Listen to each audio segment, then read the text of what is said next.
espera en ti, Cordero, quien por mí. Dios les bendiga, mis hermanos. Doy gracias a Dios por poder llegar hasta sus hogares en esta ocasión para nuestro estudio bíblico doctrinal. Este jueves 21 de enero del 2021 continuamos con el tema del credo apostólico y en nuestra lección número 2 vamos a ver una segunda parte de lo que es la introducción al credo apostólico. Siempre tratando de hacer los videos no muy largos, entonces dividí el material de la lección en dos partes. En esta segunda parte siempre nuestro texto base va a ser Romanos 10 del 8 al 10. También tenemos 2 Corintios 4:13, Mateo 10:32 y el credo apostólico propiamente, ¿verdad? Que siempre lo tenemos que estar repitiendo. El versículo que vamos a memorizar dice así: a cualquiera pues que me confiese delante de los hombres, yo también le confesaré delante de mi Padre que está en los cielos. San Mateo 10:32. Estamos tratando de enfatizar tanto en los textos de Pablo que tenemos como en el Evangelio, la importancia de confesar nuestra fe en el Señor. El propósito de esta lección es conocer un poquito más de la historia del credo apostólico, enfatizar el deber de los cristianos de confesar a Cristo e identificar algunos momentos precursores al credo apostólico. Un poco de historia. Vamos a repetir el credo. Yo espero que ustedes en familia o en grupo o individualmente, como estén viendo este video, también lo puedan hacer. Creo en Dios Padre Todopoderoso, Creador del cielo y de la tierra, y en Jesucristo, su único Hijo, Señor nuestro, que fue concebido del Espíritu Santo, nació de la Virgen María, padeció bajo el poder de Poncio Pilato, fue crucificado, muerto y sepultado. Descendió a los infiernos, al tercer día resucitó de entre los muertos, subió al cielo y está sentado a la diestra de Dios Padre Todopoderoso. Desde ahí vendrá al fin del mundo a juzgar a los vivos y a los muertos. Creo en el Espíritu Santo, la Santa Iglesia Universal, la comunión de los santos, el perdón de los pecados, la resurrección del cuerpo y la vida perdurable. Amén. La lección anterior nos dejó como enseñanza algunas cosas que quiero enfatizar. Una es que en el credo se resume en nuestra fe en la Trinidad, ¿verdad? En el Padre, en Jesucristo el Hijo y en el Espíritu Santo. Y que también el credo apostólico se llama así porque es un resumen también de lo que enseñaban los apóstoles, pero que no fue propiamente escrito por ellos. Una pregunta que surge en la iglesia es, ¿por qué no se llama creo, sino credo? La palabra credo surge por la primera frase en latín del credo, ¿verdad? Propiamente, que dice credo in Deum Patrem, que significa creo en Dios Padre. De tal manera que credo es lo mismo que creo, es lo mismo que decir yo creo, yo confieso, yo afirmo. Y lo que en el credo de los apóstoles creemos, confesamos o afirmamos es, como acabo de decir, nuestra fe en Dios Padre, Dios Hijo y Dios Espíritu Santo, con otras frases o principios complementarios. ¿Cómo se originó el credo? Ya dijimos que no fue escrito propiamente por los apóstoles y que se hizo necesario formularlo ante la expansión de la iglesia cristiana para que todos los apóstoles, haciendo la misión, hablaran una misma cosa. Y también por las herejías que se introducían en aquellas comunidades cristianas. Es decir, los grupos en cada pueblo, en cada lugar donde se establecía un grupo, una comunidad de fe o una iglesia, esos grupos eran influenciados por personas que les transmitían herejías. Y era importante para los apóstoles preservar la fe que ellos compartían, es decir, una doctrina sana, ¿verdad? Y la iglesia era amenazada, por un lado, por el judaísmo y por otro lado, por las corrientes filosóficas o tradiciones griegas y romanas, muy impregnadas en el pueblo judío y en el pueblo de Dios. Hay aquí algunos textos que yo no los voy a analizar uno por uno, pero esos textos tienen parte y reflejan precisamente esa lucha de los apóstoles para que las personas recién convertidas al cristianismo no cayeran o se confundieran con las influencias estas que acabo de mencionar. Voy a usar nada más Hebreos 4:14. Es un texto que vamos a ver cómo que Pablo, se supone que Pablo escribió el libro o la carta, perdón, a los hebreos, y en Hebreos 4:14, dice: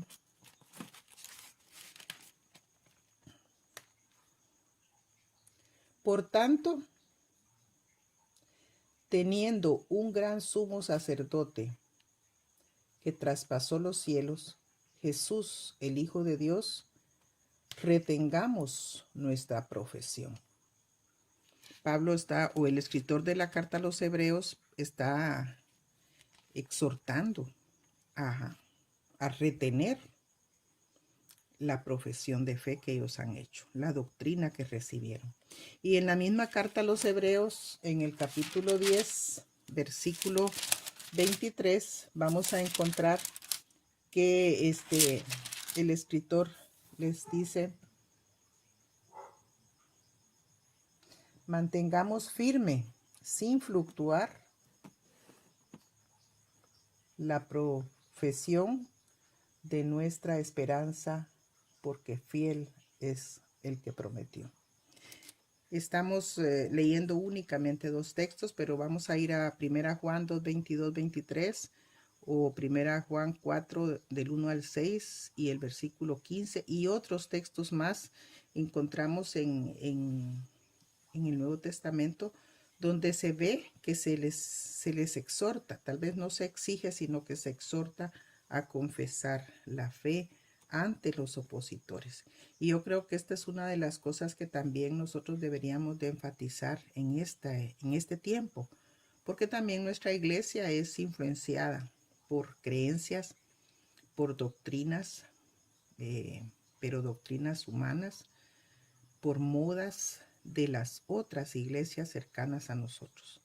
Y entonces en todo momento el cristiano tiene que tener la palabra firme para defender su fe.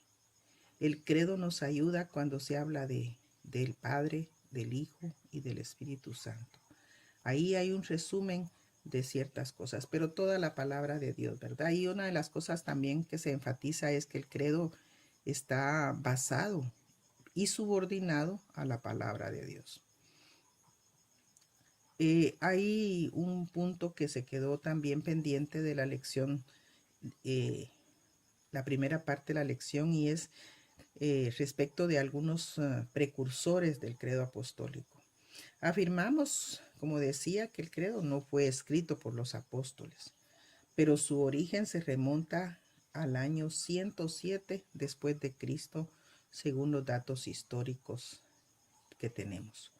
Un primer documento registrado que se atribuye a Ignacio de Antioquía refleja la necesidad de afirmar la fe y dice: de manera que sed sordos cuando alguien os hable sin Jesucristo, el cual fue del linaje de David, de María, quien verdaderamente nació, comió, así como también bebió.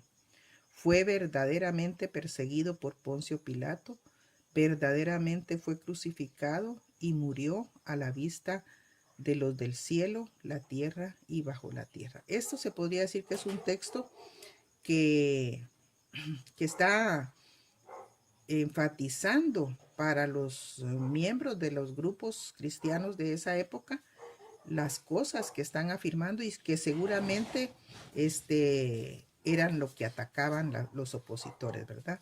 Quien verdaderamente resucitó de los muertos cuando su Padre lo levantó. Y su Padre, a semejanza suya, a nosotros los que creemos en Él, nos resucitará de la misma forma en Cristo Jesús, sin el cual no tenemos vida verdadera. Hay otros textos como este que se fueron escribiendo, que yo les llamo precursores, porque fueron textos como confesiones o como credos, pero anteriores, hasta que se llegó al credo como lo tenemos actualmente, ¿verdad? Esa intención de estos documentos que les estoy mencionando era subrayar los puntos que eran de discusión, el origen de Jesús. Por eso se enfatiza del linaje de David, nacido de María, el ser auténtico hijo de Dios. También se trataba de enfatizar su sacrificio en la cruz, su muerte y resurrección, así como la esperanza para los cristianos. Estos textos estaban en la boca de la iglesia. El credo se inspira directamente en la doctrina de los apóstoles y puede confrontarse con textos de la Escritura, lo que estamos afirmando. Por ejemplo, Romanos 1, 3, 4 y 8, 34. 1 Corintios 15, 1, 4. Y en el libro de los Hechos también vemos que la doctrina que predicaban los apóstoles, algunos textos que nos relatan en el libro de los Hechos momentos en los que los apóstoles se puede decir que predicaron o expusieron su fe ante concilios o ante las personas que los acusaban.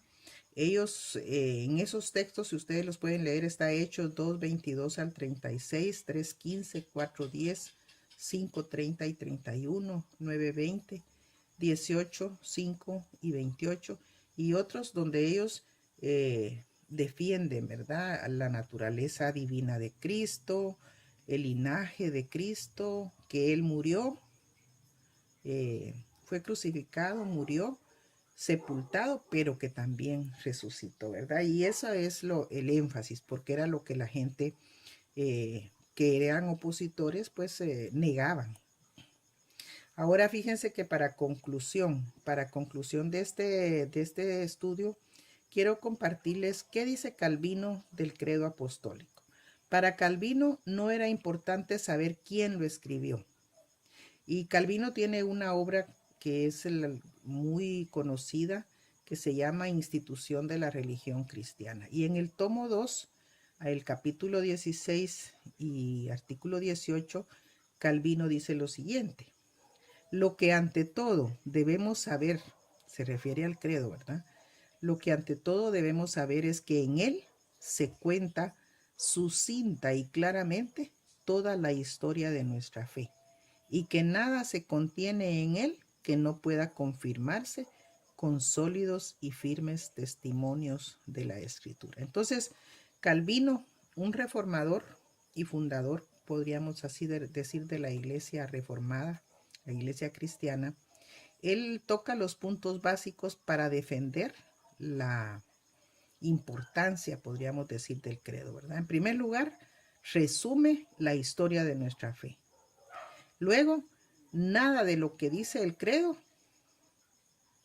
es imposible de confirmar. O sea, todo lo que el credo dice, diciéndolo en manera positiva, todo lo que el credo contiene puede confirmarse con sólidos y firmes testimonios de la Escritura. Así que, hermanos, para concluir, yo quiero decirles que nosotros, sin temor, tampoco prejuicios, podemos repetir el credo apostólico como iglesia durante el culto al Señor. Lo único que estamos haciendo es confirmando que creemos en lo que la Biblia afirma.